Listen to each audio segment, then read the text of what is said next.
Now तो अगर अब हम देखें तो हमारा rest and motion are relative terms. अब हमें ये पढ़ना है कि रेस्ट यानी कि जो रेस्ट और मोशन होते हैं, रेस्ट मतलब होता क्या है, जब कोई ऑब्जेक्ट मूव नहीं करता है तो वो क्या होता है, रेस्ट में होता है। मोशन का मतलब क्या होता है, जब कोई ऑब्जेक्ट मूव करता है तो उसको हम क्या कहते हैं, वो मोशन पे है ना। रेस्ट मतलब क्या होता है, जैसे कि अगर आप कहीं खड़े हो और आप मूव नहीं कर रहे हो तो आप मतलब रेस्ट पे हो, और अगर आप चलने लगे तो उसका मतलब ये है कि आप मोशन पे हो, है ना।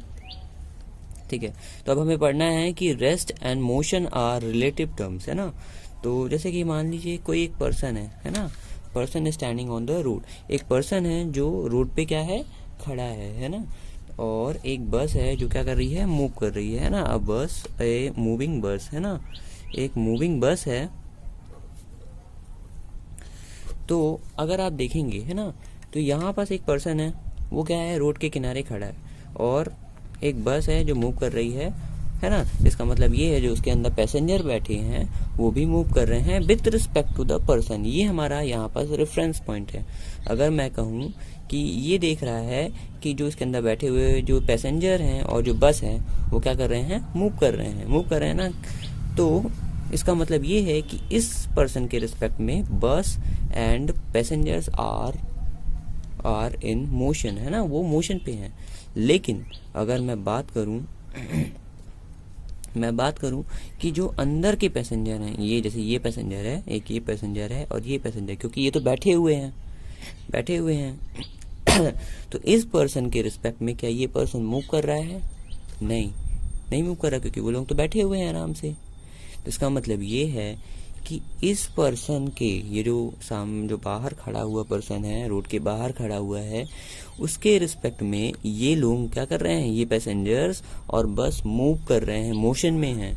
लेकिन इस पर्सन के रिस्पेक्ट में ये पर्सन जो है, और ये पर्सन है और ये पर्सन है और ये पर्सन, मतलब सारे पैसेंजर एक दूसरे के रिस्पेक्ट में मूव नहीं कर रहे हैं, है ना। तो इसका मतलब क्या हुआ डियर स्टूडेंट्स, इसका मतलब ये हुआ कि rest and motion are relative terms, है ना। हो सकता है कि कोई भी ऑब्जेक्ट जो है कोई भी ऑब्जेक्ट है मूव कर रहा हो with respect to the one stationary point, एक रेफरेंस पॉइंट के अकॉर्डिंग वो क्या कर रहा हो, मूव कर रहा हो। लेकिन हो सकता है वो दूसरे रेफरेंस पॉइंट के अकॉर्डिंग मूव ना कर रहा हो। इसका एक सिंपल सा एग्जांपल मैं आपको ऐसा देता हूँ कि जैसे कि अभी आप बैठे हुए हो, है ना, आप बैठे हुए हो कहीं पास स्टडी टेबल पे।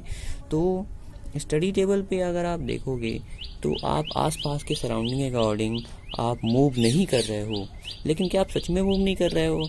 अगर कोई आदमी मून में बैठा हुआ है और वो देखेगा कि अर्थ मूव कर रही है, तो अर्थ जैसे मूव कर रही है, मान लीजिए आप अर्थ एक बस है, उसमें बैठे हुए सारे पैसेंजर यानी कि जितने लोग हैं वो क्या कर रहे हैं, मूव कर रहे हैं। तो है ना, मून में बैठा हुआ आदमी अगर देखेगा, है ना, और ये अर्थ है, तो अर्थ में आप बैठे हुए हैं, आप धरती में किसी पार्ट में बैठे हुए हैं। तो अगर मून में बैठा हुआ आदमी देखेगा, क्योंकि अर्थ जो है वो भी मूव करती रहती है ना, तो वो क्या कहेगा, रिवॉल्व भी करती है और रोटेशन भी करती है ना। तो मून में बैठा हुआ आदमी क्या कहेगा कि अर्थ मोशन में है, इसका मतलब उसमें बैठा जो आदमी है वो भी मोशन पे है। तो हम यहाँ पास अब 2 पॉइंट बताते हैं कि हम बैठे हैं, हम अपने आसपास के सराउंडिंग के अकॉर्डिंग रेस्ट पे हैं, पर हम मून के अकॉर्डिंग मोशन पे हैं। तो ऐसे आप बहुत सारे एग्जांपल देख सकते हैं। तो इसी को कहते हैं rest and motion are relative term, है ना। तो रेस्ट और मोशन आपस में रिलेट करते हैं, है ना। हम किसी भी रेफरेंस पॉइंट के अकॉर्डिंग मूव कर सकते हैं, पर हो सकता है दूसरे रेफरेंस पॉइंट के अकॉर्डिंग हम मूव ना भी करते हों, है ना। तो ये हमारा ये कॉन्सेप्ट है, ये HC वर्मा में भी दिया हुआ है, बहुत इंपॉर्टेंट कॉन्सेप्ट है, और 9th क्लास में मैंने इसको समझाया है। आई होप ये आपको समझ में आया होगा। और आपको पसंद आया तो मेरा चैनल को सब्सक्राइब और वीडियो को लाइक कीजिएगा या फिर डिसलाइक कीजिएगा, जो जैसा भी आपको लगे। Thank you very much.